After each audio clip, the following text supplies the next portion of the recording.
बिस्मिल्लाहिर्रहमानिर्रहीम। ये प्रेजेंटेशन जो है वो फ्लेक्सिबल पेमेंट का डिज़ाइन चेक करने के लिए है, या यूँ कही है कि ये कैनलेर पेमेंट से मैकेनिस्टिक एनालिसिस करके ये पता लगाने की कोशिश करते हैं ये जो डिज़ाइन किया हुआ है ये बेस्ड ऑन स्ट्रेस एनालिसिस, क्या ये अपनी लाइफ पूरी करेगा या नहीं करेगा, जिसे हम उर्फ आम में या टेक्निकल लैंग्वेज में डैमेज एनालिसिस कहते हैं। जैसे पहले किया था, इस दफा भी प्रॉब्लम करते हैं। ये फोर एक्सल ट्रक ले लेते हैं। एक ट्रक है, ट्रक नहीं है वो, ट्रक ट्रेलर है। आ, जिसका ईसल फैक्टर 10.84 है। और उसके लिए ये पेमेंट रिकमेंड की गई, जिसमें एसफॉल्ट सरफेस 3.5 इंच का दिया हुआ है। Crush aggregate base course 4 inch है। और सॉइल का जो सीवीआर है वो 6 है। तो हम ये देखते हैं कि किस तरीके से ये जो है और उसको 10-20 साल की पेमेंट डिजाइन करनी है, तो हम अपने एनालिसिस की बुनियाद पे देखेंगे ये जो डिजाइन किया हुआ है वो सही है या नहीं है। ये वो हमारी वो जो पुरानी प्रॉब्लम थी, ये वही ट्रक है। लेकिन ये जो मैकेनिस्टिक एनालिसिस में जो हम करते हैं, ये फ्लेक्सिबल पेमेंट के लिए हमें बहुत ज़्यादा ट्रक डायमेंशंस की ज़रूरत नहीं होती। हाँ, हमें ज़रूरत होती है दो चार चीज़ों की, जैसे ट्रक डायमेंशन में कि एक्सेल उसके कितने हैं, एक्सेल के दरमियान फासला कितना है, टायर की जो है टायर के दरमियान फासला क्या है, और ऑब्वियसली एक्सेल का क्या डायमेंशन है। तो ये वही ट्रक है जो आप पहले देख चुके हैं। अब इसमें जो स्टार्ट करेंगे उसमें हम कैलकुलेशन स्टार्ट करेंगे। लोड हमें बताया पाकिस्तान ट्रक, ये पाकिस्तानी अगर ट्रक हो तो ये 39.5 टन इसको अलाउड है एक ट्रिप में ले जाने के लिए। और ये जो है इक्विवेलेंट, अगर मैं किलो पाउंड में बात करने की कोशिश करूँ, मैं पाउंड में मैंने लिखा हुआ है, तो ये 87.7 किलो पाउंड है। और फिर जैसे कि पिछली दफ़ा भी किया था, अगर हम प्रोपोर्शन निकालें, सिंगल एक्सेल पे 14% है, मिडिल एक्सेल पे या ड्राइव एक्सेल पे जो है वो 30% लोड होता है, और रेयर एक्सेल या ट्रैक्टर एक्सेल पे इसका लोड जो है 56% होता है। टायर प्रेशर जैसे हमने बताया था कि हमारे यहाँ 120, 140 और 140 जो है वो हम इस किस्म का होता है। हर एक्सेल पे, पहले वाले एक्सेल पे हम 120 PSI का टायर प्रेशर लेते हैं, और दूसरे और तीसरे जो एक्सेल होते हैं या उसके पीछे वाले एक्सेल होते हैं, वहाँ टायर का प्रेशर 140 PSI होता है। अच्छा, यहाँ कॉन्टैक्ट एरिया रेडियस की जरूरत पड़ेगी। ये हालांकि मुझे पता है कि ये हम कर रहे हैं, लेकिन जो जो लोग उसको मैनुअल करते रहे हैं या मैनुअल तरीका जानते हैं, उसमें हमें जो है वो फ्लेक्सिबल पेमेंट के कॉन्टेक्ट रेडियस हम ज़्यादा इंटरेस्ट छोड़ते हैं। तो अगर ये सिंगल एक्सेल में सिंगल टायर है तो उसका फार्मूला सीधा सीधा square root load over pi into tyre pressure है। तो अगर हम इस तरीके से जो A1 जो है, ये जो पहले एक्सेल पे दोनों टायर का अगर मैं कॉन्टेक्ट रेडियस निकालता हूँ तो वो 4 इंच 4 समथिंग आ रहा है, लेकिन मैंने इसको है ना राउंड ऑफ कर लिया है यहाँ पे। अच्छा, दूसरे और तीसरे टायर के लिए फार्मूला है, उसमें हम ये करते हैं कि ड्वेल टायर का एक साथ इंप्रेशन लेते हैं। तो उसके लिए इक्वेशन दी हुई है। इसके दरमियान PD जो है वो एक्सेल पे लोड नहीं है, बल्कि दो टायर पे जो लोड है वो PD है। SD जो है ये distance distance between dual tyre है, जो कि आप देख सकते हैं कि 14 इंच लिया है। क्यू टायर प्रेशर था 140 लिया है। बाकी सारी चीजें जब कैलकुलेट कर रहे हैं तो दोनों के एक्सेल्स पे जो टायर है उसका जो कांटेक्ट एरिया बन रहा है वो 9 इंचेस बन रहा है। और जैसे कि मैंने बताया था कि एक्सेल के दरमियान फासला 48 इंच है, और डुअल टायर के दरमियान जो फासला है वो 14 इंच है। अच्छा, इसमें लोड निकालना बहुत आसान है। ये तीन लोड ग्रुप है। ये तीन एक्सेल है, तो एक दो तीन, तो ये तीन लोड ग्रुप कहलाएंगे। हर एक लोड को कैनलेयर या सॉफ्टवेयर में कुछ अलग से डिनोट करते हैं, या उनका अलग सिंबल है। जैसे अगर single axle with single tyre है, जो यकीन हमारा फ्रंट एक्सेल है या स्टीयरिंग एक्सेल है, इसलिए इसको 0 देते हैं नंबर। जो single axle with single dual tyre है, सिंगल एक्सेल विद, इसको 1 देते हैं। और फिर टेंडम एक्सेल हो विद डुअल टायर तो 2 हो। अगर आपके पास ट्राइडम एक्सेल हो तो फिर यहाँ पे 3 आ जाएगा। कॉन्ट्रैक्ट रेडियस हम अब निकाल चुके हैं, टायर प्रेशर हमें पता है, CP। पहले वाला क्यों सिंगल एक्सेल है तो इसलिए ना, और सिंगल टायर है तो इसलिए ना व्हील का डिफरेंस, व्हील कोई दूसरा ही नहीं है तो डिस्टेंस क्या, और एक्सेल कोई दूसरा नहीं है तो डिफरेंस क्या। जो बीच वाला एक्सेल है इसमें हमने देखा है कि पता है कि 2 टायर हैं, तो 2 टायर के दरमियान जो फासला है वो 14 इंच है, यहाँ लिख दिया। वो टेंडम एक्सेल नहीं है, दूसरा एक्सेल नहीं है। एक्स असल में टेंडम एक्स दूसरे एक्सेल का फासला बताता है। और ये नंबर ऑफ रिस्पॉन्स तो हम ये 1 ले लेते हैं, डिफॉल्ट में 0 था, इसको 1 लेते हैं। जहाँ तक लोड ग्रुप नंबर तीसरा का हम देखें, वो tandem axle with dual tyre था, इसलिए 2 आ गया। कॉन्टैक्ट रेडियस हम 9 पहले निकाल चुके हैं। कॉन्टैक्ट प्रेशर हमें पता है।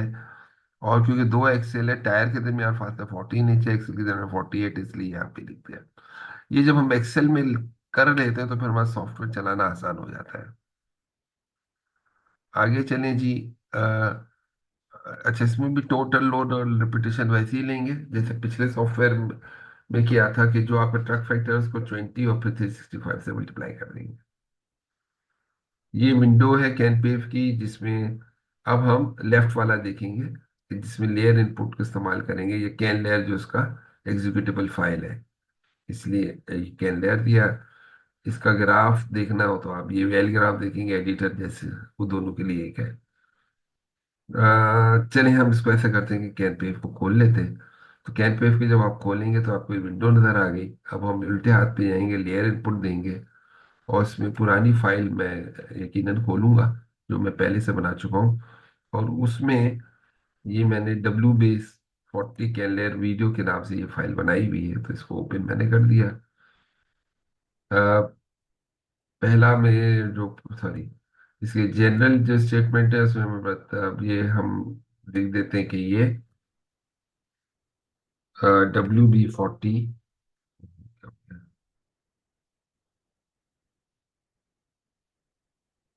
ये ये जो हमने कहा कि यहाँ पे ये जो जनरल है, यहाँ पे हम लिख देते हैं WB40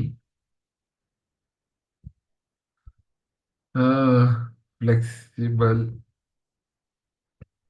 पेवमेंट,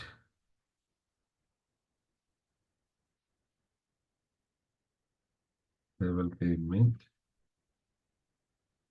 मैकेनिस्टिक एनालिसिस।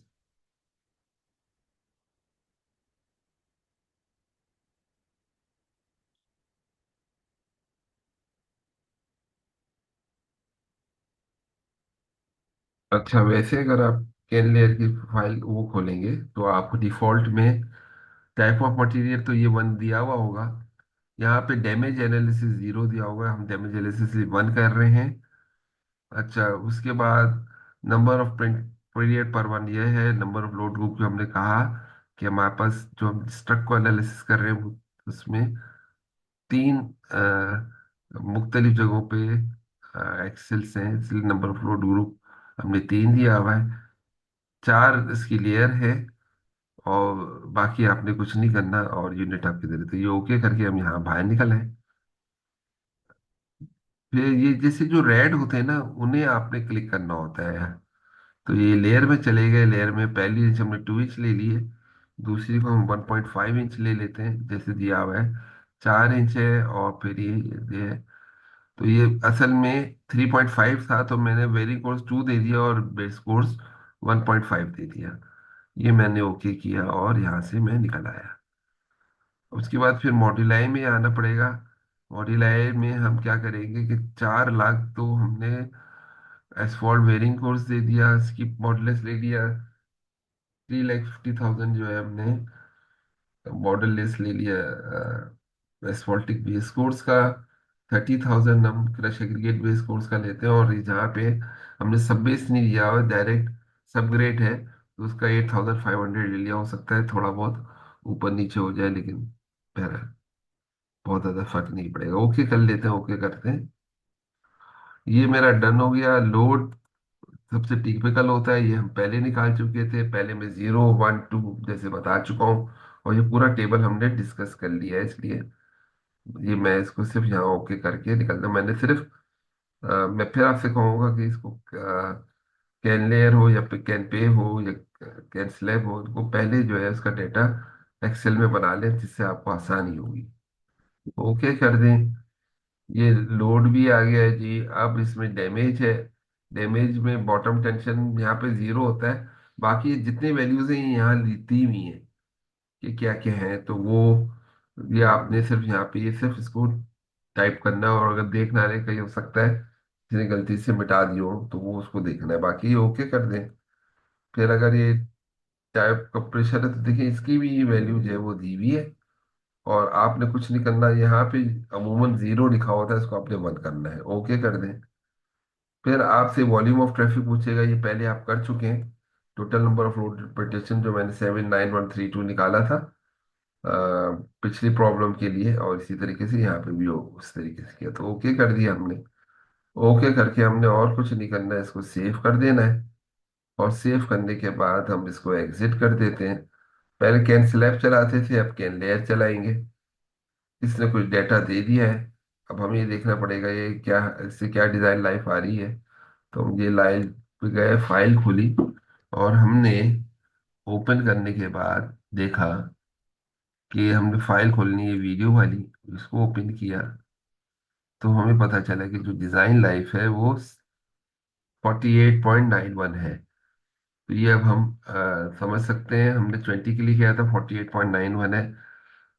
ये ज्यादा, थोड़ी सी ज्यादा दे रहा है, तो हम कोशिश ये करते हैं कि चले एक ट्रायल और करते हैं कि देखते हैं कि जो हमने थिकनेस दी है एस्फॉल्टिक बेस कोर्स की 1.5, इसको 0.5 इंच कम करते हैं, देखते हैं क्या फर्क आता है या नहीं आता है।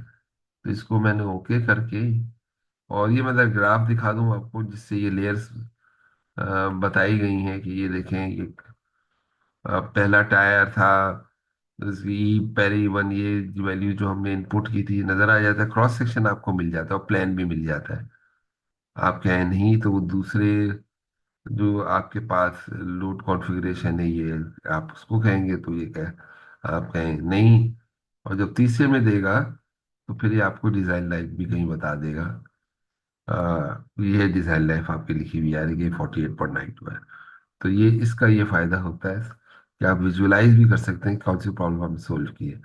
दूसरी चीज ये देखें, अगर आपने कैन पे देखा होगा तो वहाँ उसका सर्कुलर एरिया नहीं था और रेक्टेंगुलर एरिया था, जबकि कैन लेयर में आपको ये सर्कुलर एरिया ऑफ प्रिपरेशन दे रहा है। चलें जी, नो कर दें इसे। और हम क्या करते हैं कि एक स्टाइल इसका और करते हैं। हम जाके पहले लेयर इनपुट लेके आते हैं, और फाइल वही वाली फाइल खोल लेते हैं, ओल्ड वाली।